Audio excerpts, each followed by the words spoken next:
Hello friends, in this video lecture I will discuss about biotechnology and its application.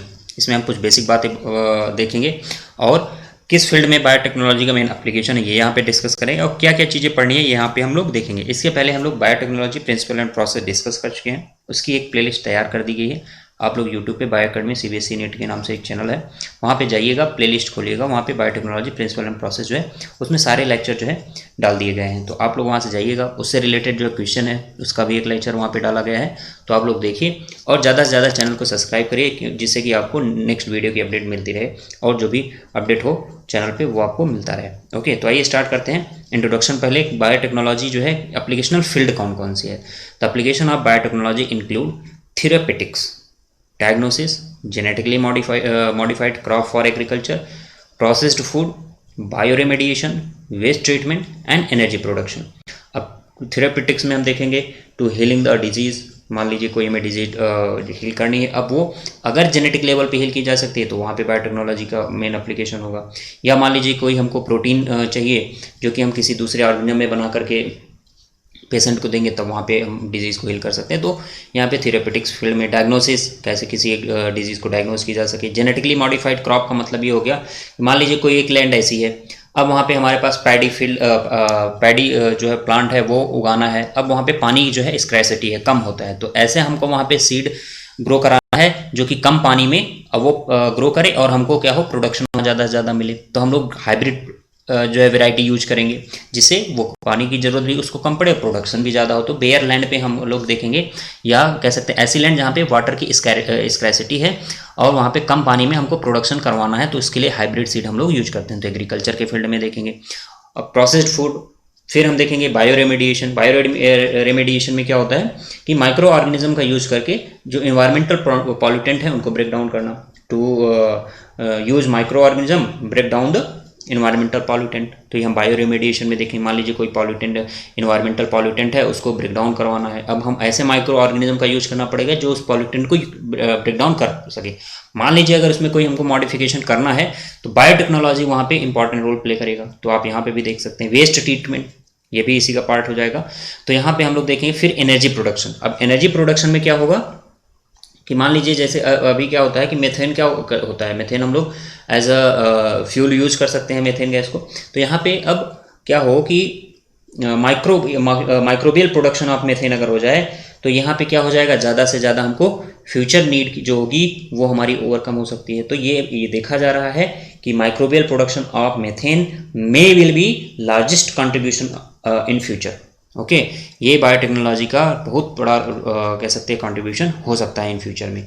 तो आपको यहाँ से ये देखना है कि एप्लीकेशनल किस किस फील्ड में है। मेन एप्लीकेशन हम देखेंगे कि एक तो हम लोग देखेंगे एग्रीकल्चर फील्ड में, दूसरा हम लोग देखेंगे मेडिकल फील्ड में। एग्रीकल्चर फील्ड में आप देख रहे हैं, मान लीजिए कोई पेस्टिसाइड है, कोई फर्टिलाइज़र है, कोई हर्बिसाइड्स है, वीडिसाइड्स है, ओके, फंगीसाइड्स है। तो यहाँ पे आप देख रहे हैं कि किसी को किस तरीके का वहाँ पे इंसेक्ट है, किसको डिग्रेड करना है। तो ये सारा का सारा बायोटेक्नोलॉजी का यूज करके हम अपने डिज़ायर्ड केमिकल को तैयार कर सकते हैं और उसको वहाँ अप्लाई कर सकते हैं जहाँ उसकी ज़रूरत पड़ेगी। ओके, तो ये बायोटेक्नोलॉजी का मेन एप्लीकेशन होगा एग्रीकल्चर के फील्ड में। और हम ऐसे सीड, हाइब्रिड सीड को जो है बना सकते हैं। आज देखिए ICAR जो है ऐसे जो है हाइब्रिड सीड तैयार कर रहा है जिससे कि ऐसे लैंड पे फसलें ग्रो कर रही हैं जहाँ हम सोच नहीं सकते।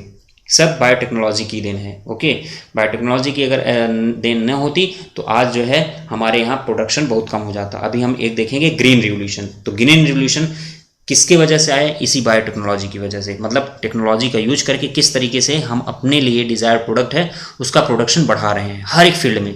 ओके, तो आप देखेंगे एग्रीकल्चर फील्ड में, इसी तरीके से मेडिकल फील्ड में देखेंगे। मान लीजिए कोई डिजीज़ हो गई है, अब उसको क्योर करना है, तो अगर हमको पहले से ही पता है, अगर फेटल स्टेज से ही, तो हम उस डिजीज़ को जेनेटिकली ट्रीट कर सकते हैं। मतलब वहाँ पे जेनेटिक लेवल पे चेंज करके उस प्रोडक्ट को उस ऑर्गेनिज्म में पहले से ही वो सिंथेसाइज हो, इसके लिए जीन वहाँ पे मॉडिफाई कर सकते हैं। या मान लीजिए जैसे आज कॉमन है इंसुलिन मान लीजिए अब क्या हो रहा है, किसी को नीड है, किसी में इंसुलिन नहीं बन रही है किसी वजह से। ओके, तो अब क्या होगा, हम लोग सिंथेटिक जो इंसुलिन है वो ले रहा है लोग। तो यहाँ पे बायोटेक्नोलॉजी के कारण ही ये सब पॉसिबल हो पा रहा है। ओके, तो मतलब आपको किस फील्ड में ध्यान देना है, एग्रीकल्चर के फील्ड में, मेडिकल के फील्ड में।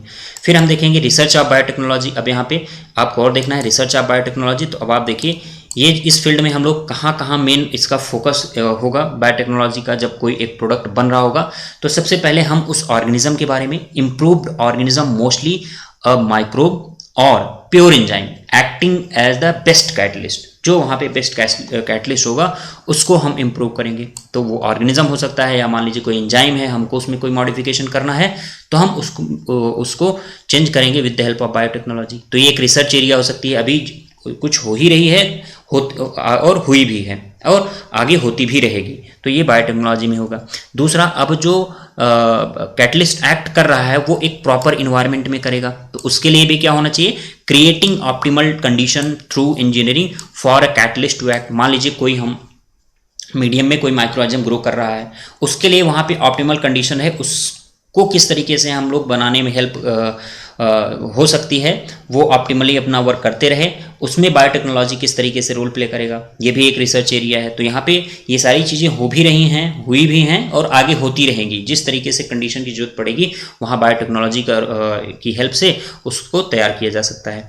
डाउन स्ट्रीम, मान लीजिए अब आपका प्रोडक्ट बन गया तो प्रोडक्ट के बाद उसका प्यूरिफिकेशन, ओके उसका प्यूरिफिकेशन क्या है, वो डाउन स्ट्रीम प्रोसेसिंग में आएगा। ओके मतलब आइसोलेट करना और उसको प्यूरिफाई करना, it is downstream processing. तो downstream processing technology to purify the protein और ऑर्गेनिक कंपाउंड, जो आपका कंपाउंड बन रहा है उसमें किस तरीके से कह सकते हैं टेक्नोलॉजी का यूज किया जा सकता है उसको प्यूरिफाई करने में और आइसोलेट करने में। ओके जिससे कि ज़्यादा से ज़्यादा हमको जो हमारा प्रोडक्ट बन रहा है हम उसको प्यूरिफाइड फॉर्म में ज़्यादा से ज़्यादा क्या कर सकें, वहाँ से निकाल सकें, प्राप्त कर सकें, जिससे कि प्रोडक्शन लेवल बढ़ जाए और हम लोग उसको ह्यूमन वेलफेयर के लिए यूज करें। बायोटेक्नोलॉजी है किस लिए, ह्यूमन वेलफेयर के लिए। ओके और इसको अब जो है इसका बहुत देखिए, किसी चीज़ के जो है अगर उसके फ़ायदे हैं तो नुकसान भी है।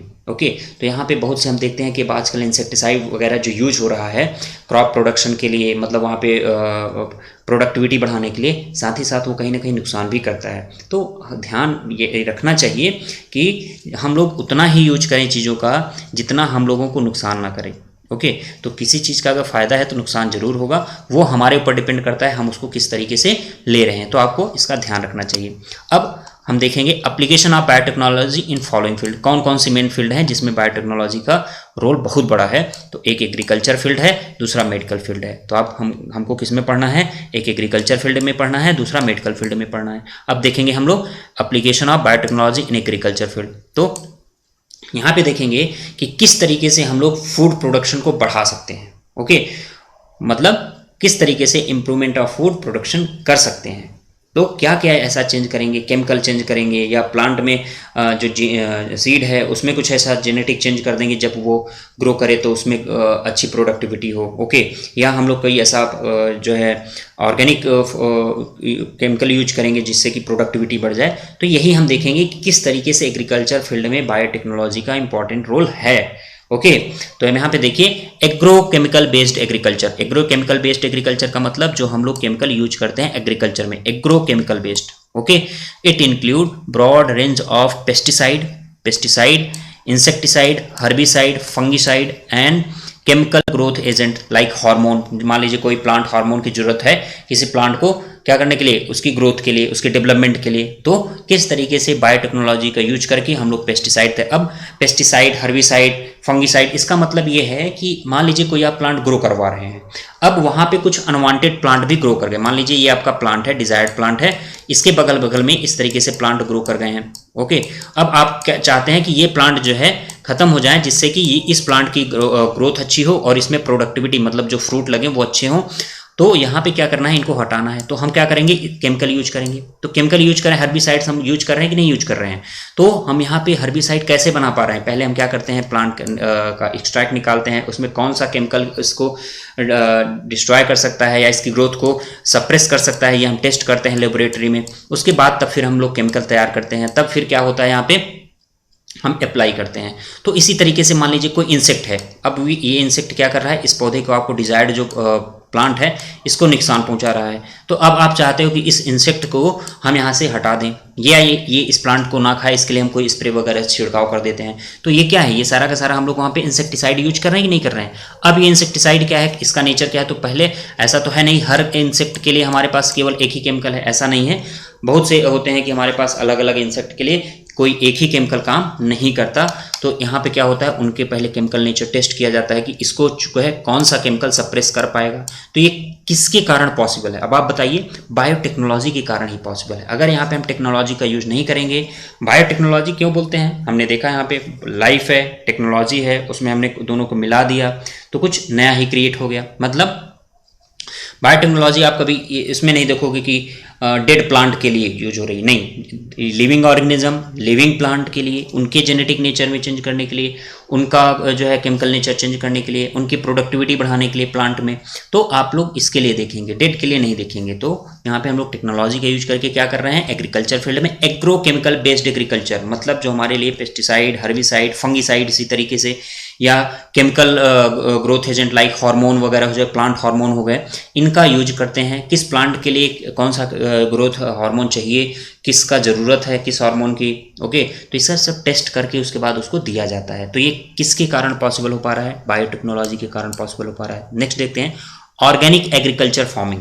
अब organic agriculture farming, organic agriculture या ऑर्गेनिक फार्मिंग होती क्या है, इसका मतलब यह है कि हम यहाँ पे ऑर्गेनिक सब्सटेंस यूज करेंगे। अब ऑर्गेनिक सब्सटेंस में हम लोग देखेंगे मैन्योर यूज करते हैं, बायो फर्टिलाइजर यूज करते हैं, बायो पेस्टिसाइड यूज करते हैं, एंड बायो कंट्रोल एजेंट जो है यूज करके क्या करते हैं, क्रॉप प्रोडक्शन को इंक्रीज करते हैं। ओके, तो अब ये मैन्योर क्या है, बायो फर्टिलाइजर क्या है, ये हम डिटेल में भी देखेंगे, बट यहाँ पे बता दे रहा हूँ मैन्योर क्या होता है। ये क्या होता है, prepared by animal excreta and plant waste जो है इनको गैदर किया जाता, इकट्ठा किया जाता है और इनको डिग्रेडेशन किया जाता है। ओके, और ये क्या करते हैं, they are essential for hydration and aeration of soil. और ये क्या करते हैं, प्रॉपर वहाँ पे एरेशन हो सॉइल में जहाँ पे प्लांट लगा हो, वो उसका जो है हाइड्रेशन, मतलब वहाँ पे नमी बनी रहे बरकरार, इसके लिए मैन्योर का यूज किया जाता है। इसी तरीके से हमारे पास बायो फर्टिलाइजर, बायो फर्टिलाइजर में क्या है, biofertiliser substances which contains microorganism which enrich the soil with nutrients. अब मतलब इसमें क्या होगा, ऐसा सब्सटेंस, बायो फर्टिलाइजर का मतलब इसमें क्या होंगे, ऐसा सब्सटेंस जिसके पास माइक्रो ऑर्गेनिज्म होंगे, और वो माइक्रो ऑर्गेनिज्म क्या करेंगे, वो माइक्रो ऑर्गेनिज्म जो है enrich with the soil with nutrient, मतलब सॉइल की न्यूट्रिटिव को बनाए रखेंगे। तो आप देख रहे हैं ये पॉसिबल तभी हो पाएगा जब हमारे पास उस सॉइल की टेस्टिंग हो, या कौन सा माइक्रो ऑर्गेनिज्म, ऐसा तो है नहीं कि कोई सा माइक्रो ऑर्गेनिज्म उठा के कहीं पे भी डाल दिया जाएगा, सब टेस्टिंग हो करके टेस्ट करके बनाया जाता है, तभी जो है प्लांट को वो सूट करेगा, अदरवाइज उसको अफेक्ट कर देगा। तो आप लोगों को ये देखना है कि फार्मिंग में कैसे हम लोग कौन सा केमिकल यूज करना है, कौन सा केमिकल नहीं यूज करना है। आप हर एक ही केमिकल हर प्लांट पे, एक ही इंसेक्टिसाइड हर एक इंसेक्ट पे नहीं डाल सकते। अलग अलग जो है इंसेक्ट के लिए अलग अलग इंसेक्टिसाइड होगी, अलग अलग हब के लिए अलग अलग हर्बिसाइड्स होगी, अलग अलग सॉइल के लिए हमारे पास जो होगा वहाँ पे ऑर्गेनिक कंपाउंड होगा, जो कि वहाँ पे क्या करेगा, एग्रीकल्चर में को प्रमोट करेगा, मतलब वहाँ पे जो क्रॉप प्रोडक्शन है उसको इंक्रीज करेगा। तो इस तरीके से आप देख रहे हैं कि किस तरीके से हम लोग ऑर्गेनिक कंपाउंड यूज करके, यहाँ पे इनऑर्गेनिक कंपाउंड हम यूज नहीं कर रहे हैं, यहाँ पे हम लोग ऑर्गेनिक कंपाउंड यूज कर रहे हैं। ऑर्गेनिक कंपाउंड यूज करने से फ़ायदा ये होता है कि हमारे सॉइल की जो नेचर होता है वो चेंज नहीं होता ज़्यादा, और हमारी प्रोडक्टिविटी बनी रहती है। इनऑर्गेनिक फार्मिंग में दिक्कत ये होती है, मतलब मान लीजिए हम लोग फर्टिलाइजर, केमिकल फर्टिलाइजर यूज कर रहे हैं, तो वहाँ पे क्या होता है कि जो है सॉइल का नेचर चेंज होता है। धीरे धीरे आप देखेंगे कि जहाँ पे हम लोग ज़्यादा केमिकल यूज करेंगे, वहाँ की सॉइल की प्रोडक्टिविटी कम हो जाएगी, और जब कम हो जाएगी तो फिर से अब सॉइल में प्रोडक्टिविटी बढ़ाने के लिए हमें ये सब ऑर्गेनिक कंपोनेंट वहाँ पे डालने पड़ेंगे, वहाँ पे क्या कहते हैं उसकी प्रोडक्टिविटी बढ़े। इसके लिए हमें ऑर्गेनिक सब्सटेंस वहाँ पे, जैसे हम लोग गाँव में अगर देखते होगे आप लोग, वहाँ क्या करता है, लोग पानी भर देता है, उसमें कचरा इन द सेंस जो खरपतवार है उसको वहीं सड़ाएगा। सड़ाने का मतलब ये होता है कि वहाँ पे सड़ाना क्या हो गया, माइक्रो ऑर्गेनिज्म डेवलप कर रहे हैं ना।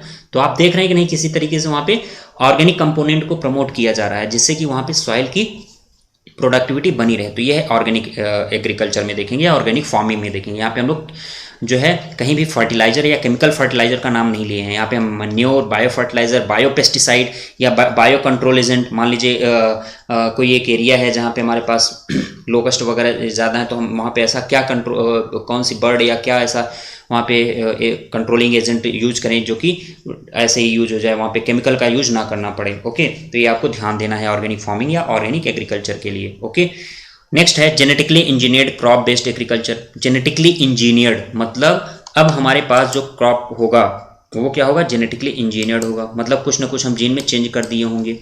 ठीक है, जैसे फॉर एग्जांपल यहाँ पे थोड़ा बता दूं, फ्लेवर सेवर टोमेटो, मतलब अब हमको क्या करना है, एक टोमेटो प्लांट ऐसा है जिसमें हमने कोई चेंज नहीं किया है और उससे लगने वाला फ्रूट जो है कुछ ही दिनों में क्या होता है, जब लगता है उसके बाद जब राइपनिंग हो जाती है, उसकी नेचुरल राइपनिंग हो जाती है, जब उसको घर पे लाया जाता है, रखा जाता है, तो विद इन अ वीक क्या हो जाता है, वो सड़ जाता है।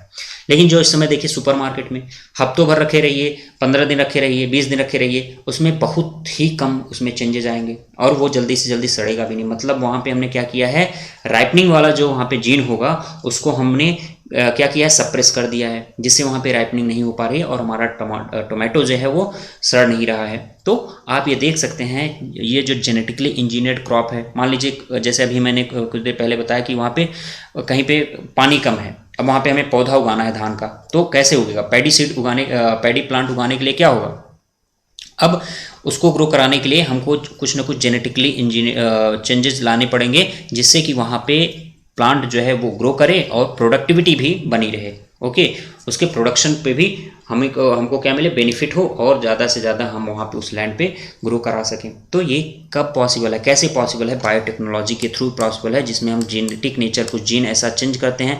अब ये जो जेनेटिक इंजीनियर्ड होगी वो या तो एडिशन के हो, जीन एडिशन के थ्रू होगी, जीन सब्सट्रैक्शन के थ्रू होगी। तो ये भी आपको ध्यान रखना है कि हम लोग इसमें क्या करते हैं, प्लांट का जीनोटाइप चेंज करते हैं बाई एडिशन और सब्सट्रैक्शन, मतलब या तो कट करेंगे या तो रिमूव करेंगे। तो अभी जब हम लोग पढ़ेंगे जेनेटिकली मॉडिफाइड ऑर्गेनिज्म, तो वहाँ पे देखेंगे कि किस तरीके से कौन प्लांट को क्या किया जाता है। For example BT cotton, okay, BT cotton अभी हम डिटेल में पढ़ेंगे, तो आप अभी याद रखिएगा, they are genetically engineered crop, okay, या जेनेटिकली मॉडिफाइड प्लांट।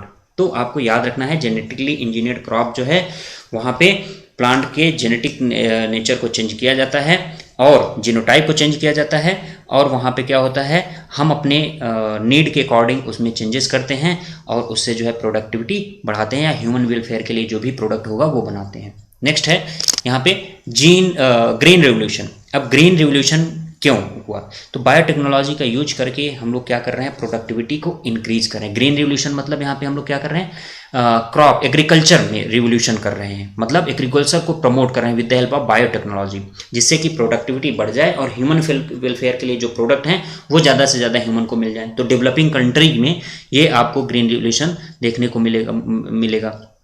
अब इसके जो फादर थे वो थे नॉर्मन अर्नेस्ट बोरलॉग, ये फादर थे ग्रीन रिवोल्यूशन के। बट इंडिया में जो फादर ऑफ ग्रीन रिवोल्यूशन है उनको हम लोग कहते हैं MS स्वामीनाथन। MS स्वामीनाथन जी क्या है, इन्होंने प्रमोट किया था, क्या कहते हैं, एग्रीकल्चर में इस बायोटेक्नोलॉजी का यूज करके किस तरीके से प्रोडक्टिविटी बढ़ाई जाए। इसीलिए हम लोग यहाँ पे देखते हैं MS Swaminathan is father of green revolution in India.